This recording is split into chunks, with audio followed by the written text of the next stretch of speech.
Comment modifier ou supprimer des caractères dans un texte avec la fonction substitut d'Excel. Bonjour à tous, alexexcelformation.fr et dans ce petit tutoriel, nous allons découvrir une formule qui va nous permettre de remplacer simplement un ou plusieurs caractères contenus dans un texte. Nous y découvrirons également une astuce qui va cette fois-ci nous permettre de supprimer carrément les caractères indésirables qui sont également contenus dans une cellule. Nous verrons ainsi que cette astuce va nous permettre de pouvoir réaliser des calculs automatiques en partant de cellules qui pourtant n'étaient pas des cellules numériques, car comme vous pouvez le constater, dans ces cellules se trouve du texte. Alors vous trouverez très régulièrement de nouvelles vidéos sur la chaîne, alors pensez à vous abonner et surtout à activer la clochette de notification afin d'être sûr de ne manquer aucune astuce et de devenir rapidement un pro d'Excel.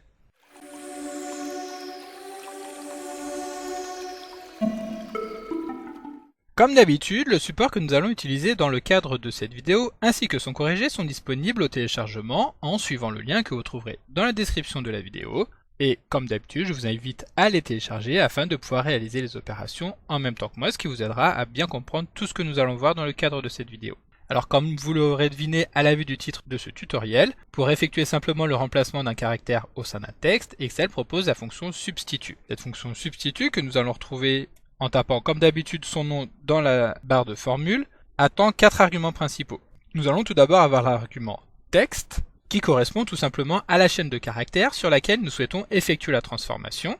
Ensuite, nous allons avoir l'argument ancien texte, qui est ici le texte, qui peut être soit constitué d'un ou de plusieurs caractères, que nous souhaitons retrouver au sein de la chaîne principale, afin de pouvoir le modifier tout simplement. Ensuite, nous avons l'argument nouveau texte, qui est ici le texte que nous allons vouloir insérer à chaque fois que nous allons retrouver le ou les caractères qui correspondent à l'argument ancien texte. Donc il faut savoir que nouveau texte peut également être composé d'un ou plusieurs caractères, et il est même possible que celui-ci soit composé d'une chaîne vide, comme nous le verrons un petit peu plus tard durant ce tutoriel. Et enfin le quatrième argument, numéro de position, est un argument facultatif, c'est-à-dire que nous pouvons tout simplement omettre de le préciser, et qui va venir préciser quelle occurrence d'ancien texte nous souhaitons modifier en partant du début. Donc cet argument sera utile lorsque le caractère ancien texte se retrouvera plusieurs fois dans la chaîne de caractères. Mais pas de panique, nous reviendrons dans le détail sur le fonctionnement de chacun de ces arguments.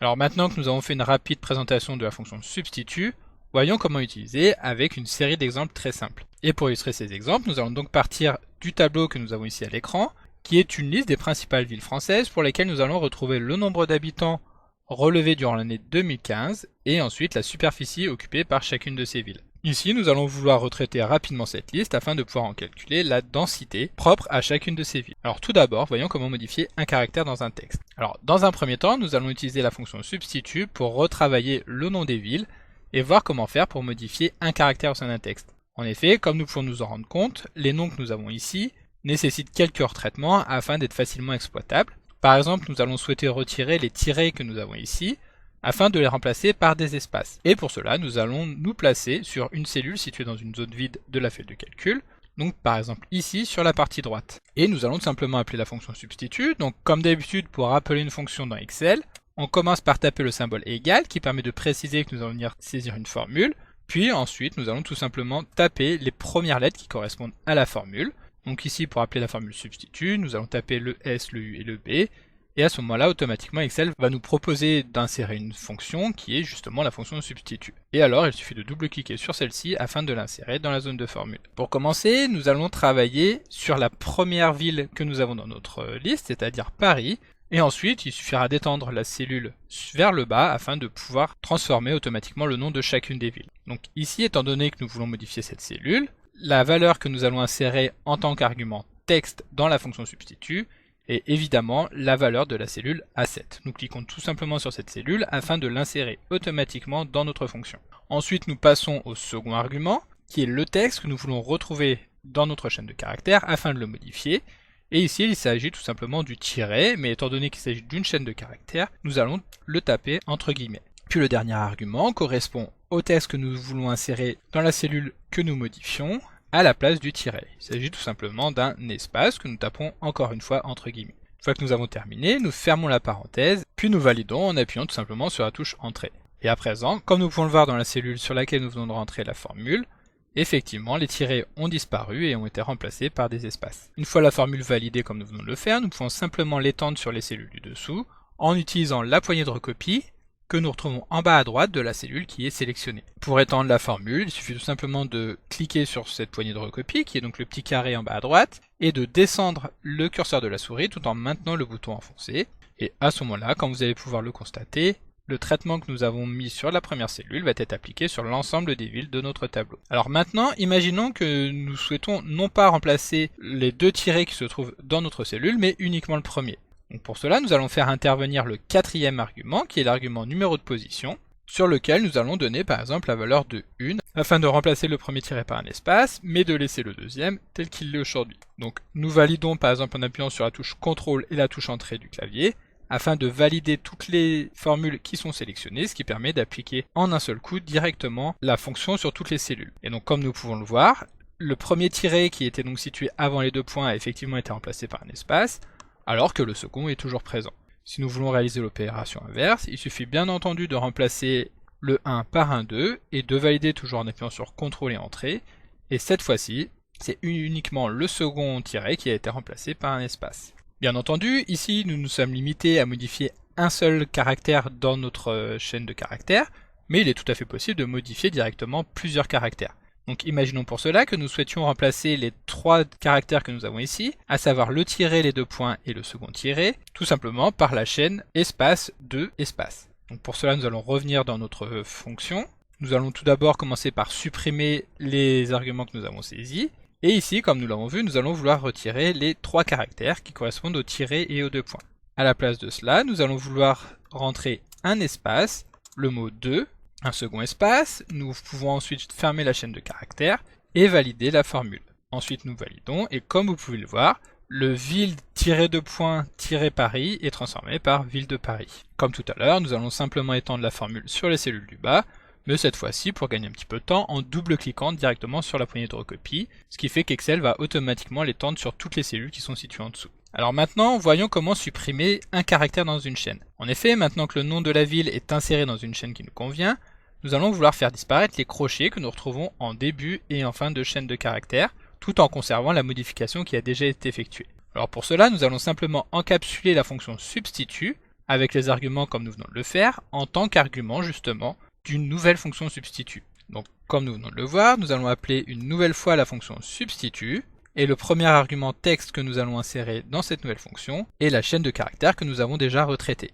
Donc ensuite nous pouvons passer directement au second argument, et ici nous allons vouloir faire disparaître le premier crochet qui est le crochet ouvert et que nous retrouvons au tout début de la chaîne de caractères. Et l'astuce qui va permettre de faire disparaître ce caractère va être tout simplement de le remplacer par une chaîne de caractères vide, c'est-à-dire que nous saisissons directement les doubles guillemets ouvertes et fermées les uns à la suite des autres. Cela étant fait, nous validons en fermant la parenthèse de la première fonction substitut, et nous validons, et comme vous pouvez le voir ici, le crochet a effectivement disparu. Pour supprimer le crochet final, nous allons à nouveau encapsuler ce résultat dans une fonction substitut. Cette fois-ci, nous allons vouloir remplacer le crochet fermé par un espace vide, c'est-à-dire par les doubles guillemets. Nous fermons la parenthèse, nous validons, et désormais les crochets ouverts et fermés ont bien disparu. Ensuite, étant donné que nous avons ici la chaîne de caractères retravaillée que nous allons vouloir intégrer dans notre tableau, il va tout simplement suffire d'effectuer un copier afin de récupérer dans le presse-papier le contenu des cellules qui sont sélectionnées, puis nous sélectionnons les cellules à l'endroit auquel nous voulons les faire apparaître, et nous n'allons pas ici nous contenter de faire un coller, ce qui aurait pour effet non seulement de faire sauter carrément la mise en forme que nous avons mis en place, mais ici, étant donné que nous allons avoir des formules qui vont être collées, forcément la référence située sur la gauche va disparaître étant donné que nous sommes sur la première colonne. Donc nous allons annuler, et plutôt que de coller, nous allons dérouler le menu des options, et nous allons effectuer un collage des valeurs, ce qui fait que seul le résultat des formules va être intégré dans notre tableau. Voilà, et pour finir sur la découverte de la fonction substitut, nous allons maintenant vouloir déterminer la densité au kilomètre carré de chacune de ces villes. Pour cela, il suffirait tout simplement de diviser la population totale de la ville de Paris par la superficie occupée par la ville de Paris. Sauf qu'ici, nous n'avons pas affaire à des valeurs numériques, étant donné qu'il y a des textes insérés dans les cellules, ce qui fait qu'Excel ne va pas pouvoir réaliser le calcul et va nous retourner une erreur valeur. Pour pouvoir réaliser cette opération, il va alors être nécessaire de supprimer la partie qui correspond au texte dans chacune des cellules. Et pour cela, comme vous l'avez bien compris, nous allons utiliser tout simplement la fonction substitut. Ici, nous allons vouloir récupérer le contenu de la cellule dans laquelle se trouve le nombre d'habitants de la ville de Paris, et nous allons tout simplement vouloir faire disparaître de cette cellule le texte qui correspond à espace habitants. au pluriel. Et étant donné que nous allons vouloir le faire disparaître, nous allons encore une fois récupérer une chaîne de caractères vide. Nous pouvons valider la formule à ce moment-là afin de contrôler qu'effectivement Excel va bien récupérer uniquement la partie qui correspond à la valeur numérique. Ensuite, cette valeur-là, nous allons vouloir la diviser tout simplement par le résultat que nous allons récupérer avec la fonction substitut, que cette fois-ci nous allons appliquer sur la cellule dans laquelle se trouve la superficie de la ville de Paris, et nous allons vouloir faire disparaître la chaîne de caractères, c'est-à-dire le kilomètre carré.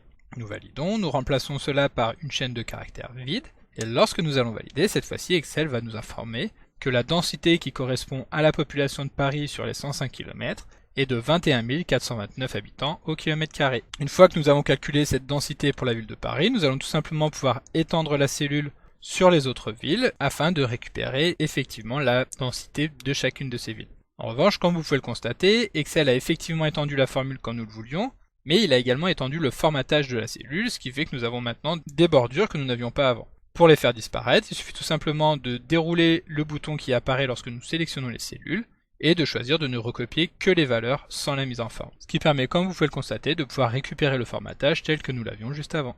Donc comme d'habitude, vous pouvez télécharger le support de secours en suivant le lien que vous trouverez dans la description de la vidéo. Si la vidéo vous a plu, n'oubliez pas de la liker et de la partager à vos collègues et amis sur l'ensemble de vos réseaux sociaux. Et vous pouvez également me laisser vos impressions dans l'espace des commentaires, je lirai chacun d'entre eux et y répondrai avec plaisir. Évidemment, si ce n'est pas encore fait, abonnez-vous à la chaîne pour ne manquer aucune astuce. C'est également très important pour m'aider à gagner en visibilité afin de pouvoir développer la chaîne et continuer de vous proposer des tas de nouvelles vidéos. Merci d'avoir suivi cette vidéo et à très bientôt pour un prochain tuto.